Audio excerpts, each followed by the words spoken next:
and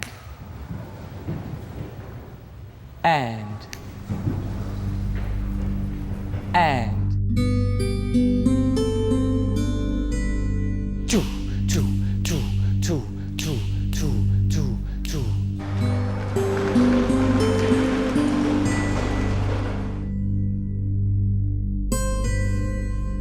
A gente fala muito que existe a memória física. Você acostuma a todo dia decorar. Como a gente tem um treino de memória desde que você começa a fazer balé, por exemplo, tem lá, todo dia eu tenho que fazer plié.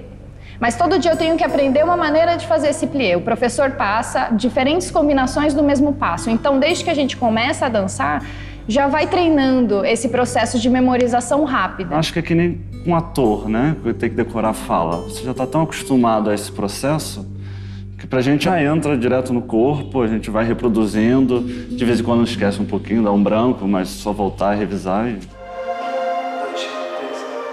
5, 6, 7, 8, 2, 2, 3, 4, 5,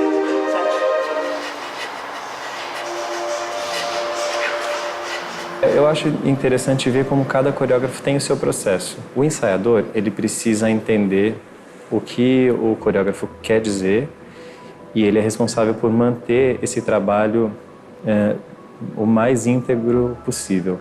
Porque quando o coreógrafo termina de montar, você tem uma peça criada, mas você não tem uma peça ensaiada e pronta para dançar. Então, depois que ele termina, que começa o nosso trabalho, né?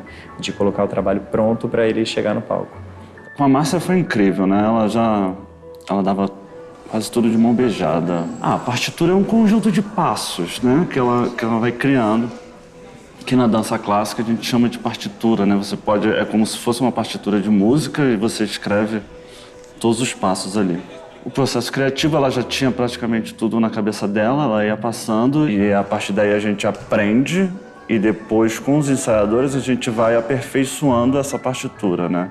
E aí, cada vez mais, essa partitura começa a fazer parte da gente. Então, esse período de adaptação, de decorar, vamos dizer assim, seria junto com os ensaiadores.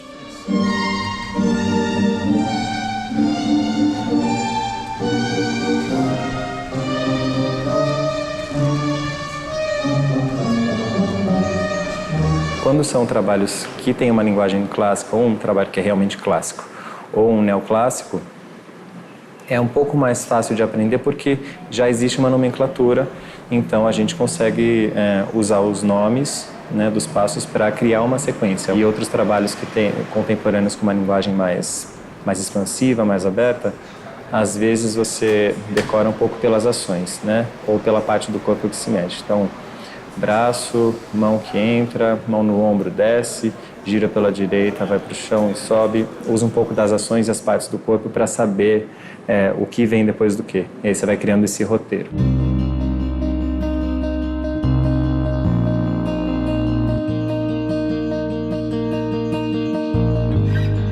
Que eu acho mais complexo e que cada pessoa precisa achar a sua maneira de decorar. Eu acho difícil impor um jeito, porque senão eu não ajudo o bailarino a chegar no melhor dele. Então, eu preciso ajudar o bailarino a entender o caminho dele, o processo dele, e a partir daí a gente entra nos ensaios, né, no trabalho propriamente dito. O lock, que era uma coisa assim, uma movimentação muito não orgânica, assim, uma coisa que a gente não faz assim sempre, tipo, uma movimentação, penteia a sobrancelha, tipo, tem isso muito no balé, aqui o lábio, assim, beijinho, cabelo, não sei o que, passa o pente, tipo, a gente fazia assim, aí passa o pente, aí a sobrancelha, sabe, assim, então...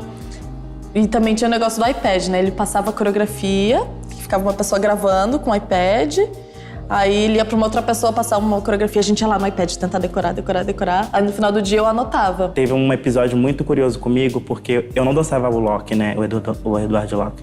E o menino acabou machucando e eu tive que entrar de supetão. Então eu tive que aprender a coreografia de um dia pro outro. Só que foi uma coisa meio surreal, assim, pra mim. Eu entrava em estado de choque, porque era muito difícil. Eu tinha o iPad, né? Eu levei pra casa, eu fiquei estudando em casa, na madrugada, dormi bem tarde.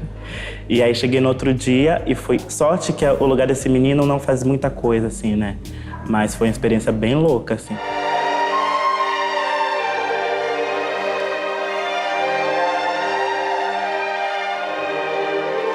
tipo uma linguagem, né? A coreografia. Então a gente, tipo, você aprende outra língua. Então você tem que saber direito o que o coreógrafo tá querendo. Aí dentro desse processo de repetição tem fixação da música, tem... a gente chama de limpeza coreográfica quando começa a igualar todo mundo. E aí depois, quando tá chegando esse processo de ficar tudo muito afinado, aí começa a colocar elementos, quando tem figurino, se tem saia muito grande ou se tem algum objeto cênico, até chegar no palco. Depois tem ensaio com luz e figurino, e aí chega no espetáculo.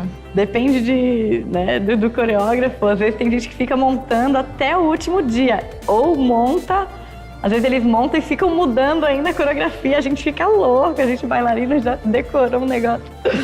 Fica louco com isso no último dia no palco, eles querem mudar. A gente fala, putz, mas é legal, é mó desafio, né? Porque você entra já com a adrenalina a todo vapor.